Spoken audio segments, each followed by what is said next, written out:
আসসালামু আলাইকুম রহমতুল্লাহ বারাকাতু। কেমন আছেন? আশা করি ভালো আছেন। আলহামদুলিল্লাহ, আমিও ভালো আছি। তো এবারে ফুটবল বিশ্বকাপ খেলা এবার পরের থেকে অনেকজন অনেক কথা বলে। একজনে বলে যে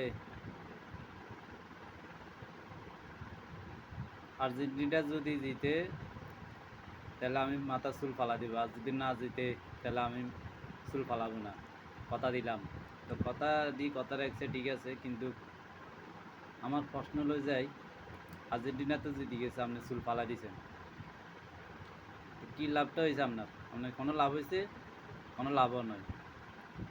তো আমার কথা হয়েছে যাই,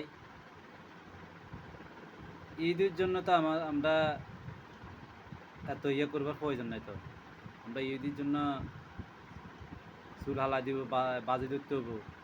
কি জন্য রে ভাই? বাজি ধরবার তো প্রয়োজন নেই আমার।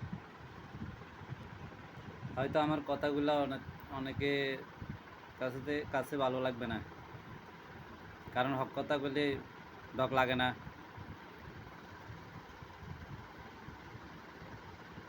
তো ঠিক আছে, ভালো থাকেন। আমার কথাগুলো যদি ভালো লাগে তাহলে লাইক কমেন্ট শেয়ার করে দিবেন। ঠিক আছে, আল্লাহ হাফেজ, আসসালামু আলাইকুম।